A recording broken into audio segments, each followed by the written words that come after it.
यथा नद्यस्यन्धमाना समुद्रे स्तं गच्छन्ति नामरूपे विहाय तथा विद्वान् नामरूपाद्विमुक्तः परात् परं पुरुषमुपैति दिव्यम् यथा नद्यः सन्धमाना समुद्रे स्तं गच्छन्ति नामरूपे विहाय तथा विद्वान् नामरूपाद्विमुक्तः परात् परं पुरुषमुपैति दिव्यम्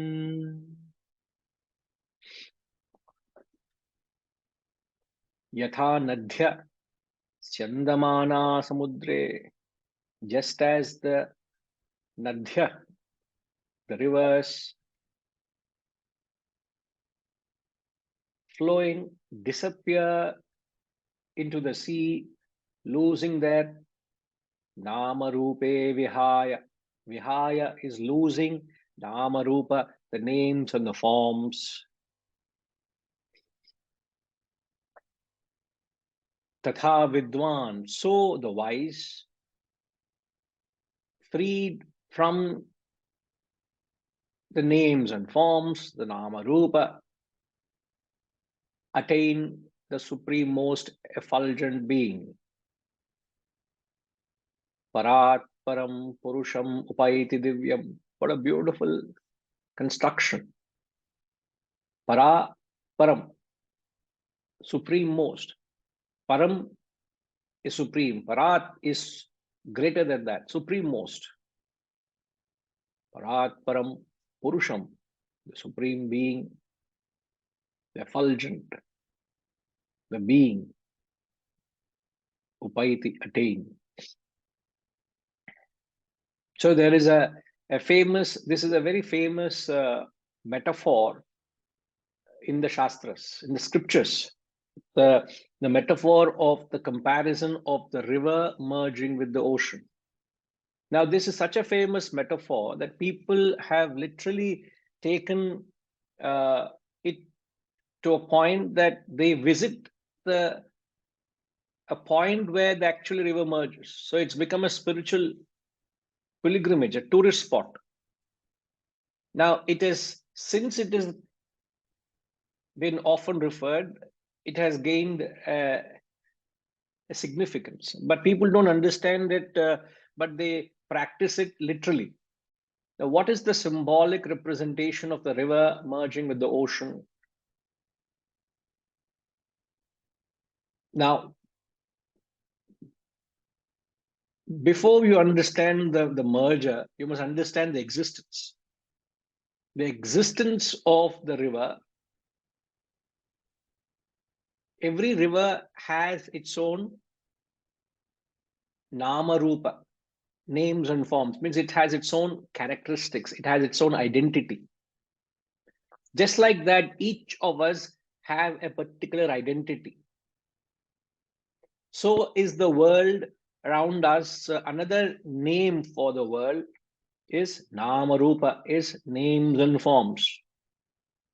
So the message is one who drops the nama rupa, one who drops the identification with the identity you have created.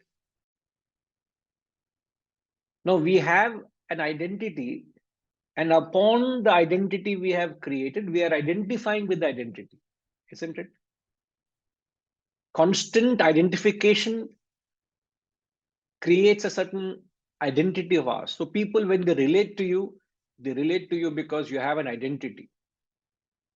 But some people doubt my identity. So I was very worried that night. I couldn't sleep. Reddy garu, you know who doubts my identity? You would know who is that in this classroom who doubts my identity. There is no guess. I know you know. Can you tell, SR?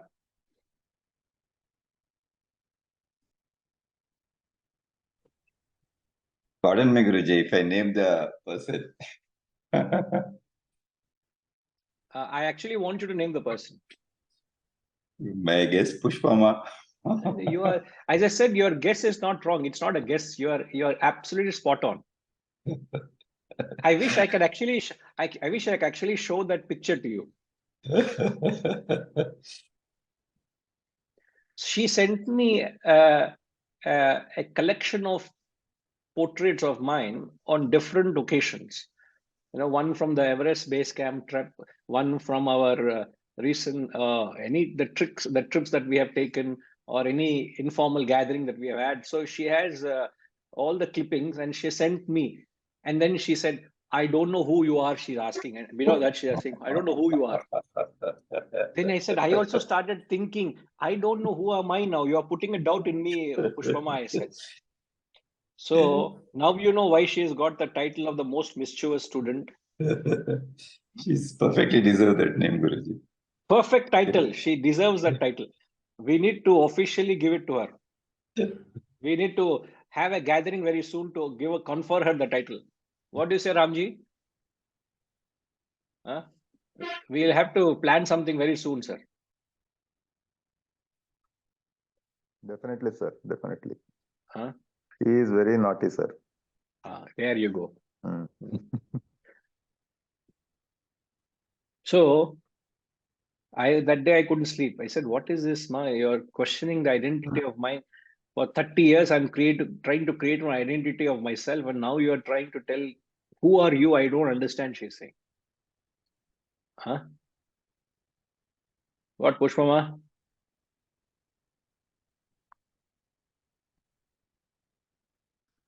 Guruji, you are not telling what I wrote down. What did I write, Guruji? This is what exactly you wrote. I am confused to who you are. Huh? No, I wrote Bahumukha Prajnasali. You tell that also. I told I don't understand such profound Telugu. I don't understand, sir. Amitama, do you understand? Bahumukha Prajnana Shali. Do you understand? See, Amita doesn't understand. I also don't understand. So we are on the same boat. You can ask. Huh? Ramji will tell you. Ramji is good in telling. So after seeing so many faces, then I wrote. Pushpama, you think Guruji doesn't understand? Bahumukha Prajnashali is a Sanskrit word only. It's not Telugu also. Bahumukha Prajna Shali. Sir, so you are a multifaceted personality, sir. In that I lost my identity, Yes. sir. No, even God is having multifaceted personality, sir. So it doesn't mean that he lost the identity. It is only there's a difference between that and me, sir. Why are you putting me in that level? That is true, but I think her intent was to say that you are capable of getting into different roles and different,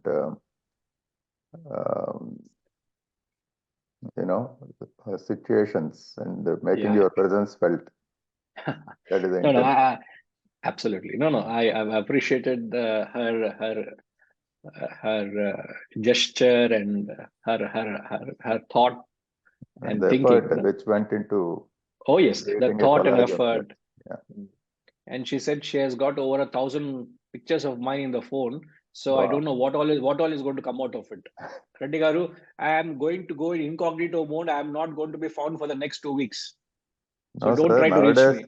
Nowadays, it's very dangerous with artificial intelligence and deep fakes coming. So that's the reason I don't know what she's going to end up creating of me. That is my fear.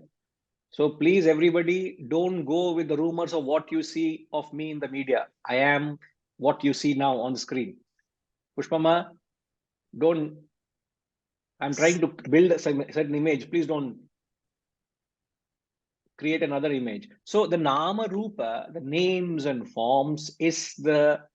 Now, why does the world get the name Nama Rupa? It is the different permutation and combination. What is the difference between you and me? The difference between you and me are the different permutations and combinations of the different dash. What is the different combinations that create the identity of you and me? Amitama. How is it you and I are different? What is a different combination? Hariom Guruji. Is it based on our likes and dislikes and our preferences? Not really. No, sorry. You are talking about the expression. I'm talking about the cause. You have a different like.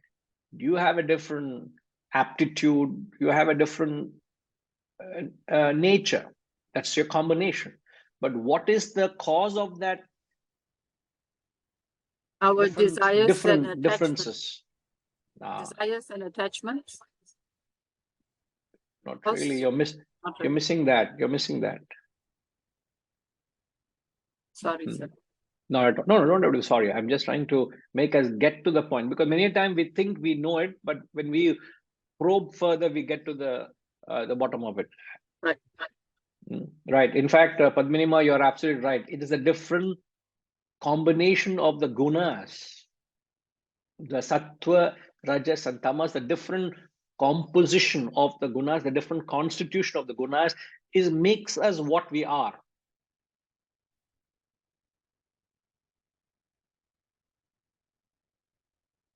It's like if I were to give an example in the worldly sense, the carbon molecule is the same, but the different combination of the carbon molecule makes it a diamond. Another combination makes it charcoal. So be it charcoal or be it diamond, it is nothing but carbon. But what differentiates its characteristics? One is precious, another is cheap, another is so hard, another is so soft that it can write on paper. One is precious, one is cheap. One has no value, one has utmost value, but yet it is nothing but constitution of carbon. Similarly, the difference between a sinner and a saint, the different permutation combination of the gunas. A saint or a saintly person is one who is more pronounced in sattva. A sinner is one who is more pronounced in rajas and tamas. That combination is that differentiates us. So one who drops this nama rupa means one who transcends the limitations of the gunas, reaches the highest. He gets rid of his identity and becomes the supreme-most effulgent being. Parat param purusham upaiti divyam. That's the word he uses, parat param. You become the supreme-most being, which is ever effulgent.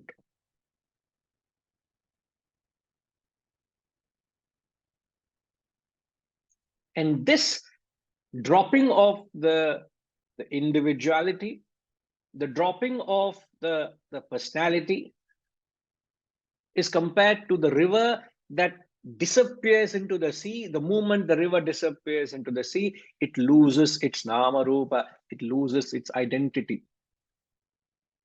So the ocean here is the Brahman. All the rivers are individual. Now it's important, it's interesting, when you draw an example or a metaphor, there are certain aspects of comparison, some parallel. Now when you draw a parallel, there are certain aspects. Now one aspect of comparison is what is the origin of the river? Where did the rivers start? How do they form? It is through the sun. The sun draws the vapor from the oceans. The vapor rises, forms the clouds. When the clouds condense, they give birth to the rain, and the rain that gathers in the mountains and the plains, means the water flows through the rivers.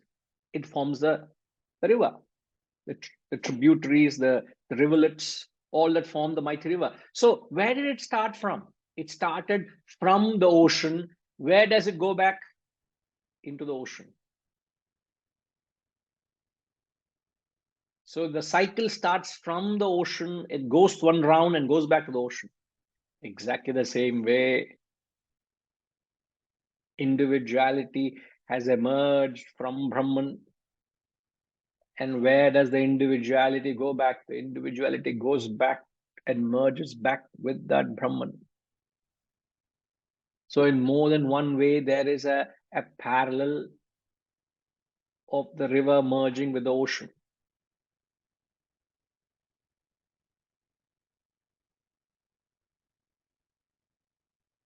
And the moment the individual merges with the ocean, the individuality loses its identity and instantly gains the identity of the totality.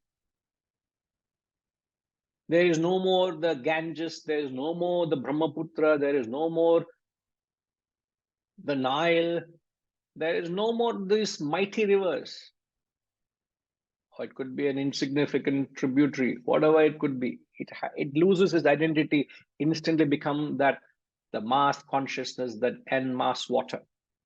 Similarly, you and I, when we drop that, the nama rupa, the identification with the gunas, our identity, when we drop that, he says you become one with the self. Now, when we say, how do we drop our identity?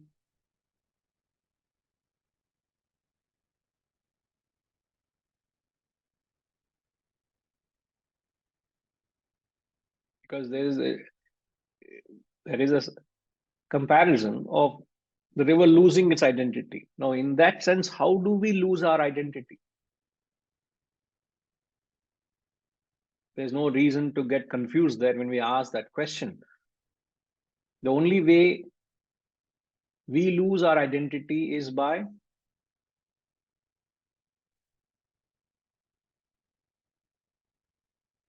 okay. Yes, Setuji.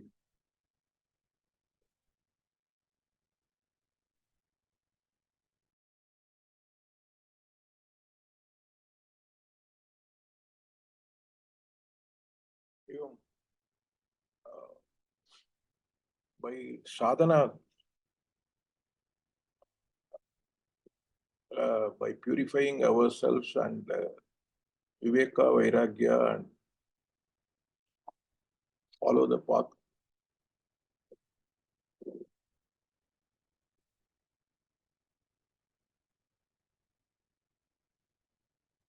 Can we answer the question in the context of the terms that we are using now? We are not talking of viveka, vairagya, we're not talking of sadhana, but to be specific, the individuality we said is formed because of the gunas, right? So we transcend the gunas. Yeah, transcending the gunas is like the river merging with the ocean. Yeah, we become sattva. The effort must be to constantly shed your tamas and rajas and keep increasing sattva. And that is compared to, right, Setuji? Thank you.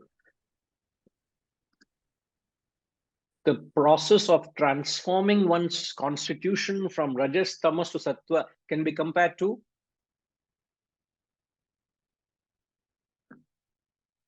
Vasantama. What can that be compared to?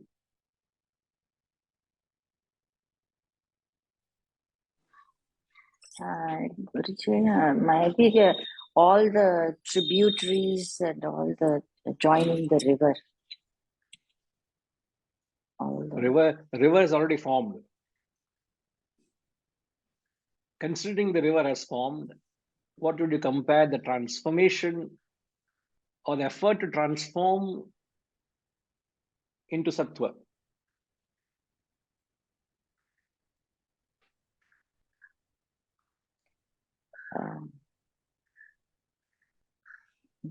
Keep doing sattvic. No, I understand. By doing sattvic activity, we increase our sattvic quotient. But that, what can that be compared to with reference to the river is the question.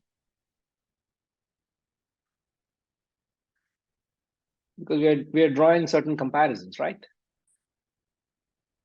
In fact, it can be compared to the constant flowing, the incessant flow of the river. The river never stops. If you look at the river, the history or the journey of the river, rather, the journey right from its origin to its end, it constantly keeps moving. Whatever be the obstacle, it finds a way through it or around it, but it keeps moving. That effort of the river to constantly flowing is referred to our sadhana, our tapas, is to constantly keep battling the forces of rajas and tamas, which pulls us down. The rajas and tamas are so strong, it pulls us down. You have to find ways and means how you go, how to deal with that. And that effort of the constant flowing is sattva. And when the rivers are flowing, there is that freshness. They say you can even drink from the flowing rivers because it's fresh. Similarly, when you don't put in effort and you don't transform yourself, you become like the stagnant ponds. And where the water stagnates, it doesn't flow, it becomes foul. So when you don't put in effort to transform your guna, the sattva, or promote sattva, then you are stuck in rajas and tamas, your attachments and your ignorance. You become impure, you're spiritually stagnant like the ponds and lakes. It has lost its purity. So if you start extending, you find there are certain parallels that we can draw. But the text talks of only of the point of the merger is to, when it goes to the self, it loses its individuality and becomes a totality. And also, yeah, there's a point, I'm not sure, I can't recall of the poem, Amitama, The River Cannot Go Back. Is there a poem by Khalil Gibran?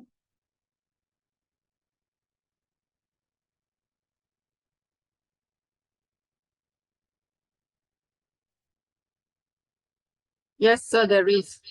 And it basically talks about the fear, the river looking back, and it can, when it moves to merge with the ocean, it cannot go back to its source, right? It continues to grow, move, and eventually it merges with the ocean and becomes one, basically. Yeah. So the idea is the same. Yeah. Great.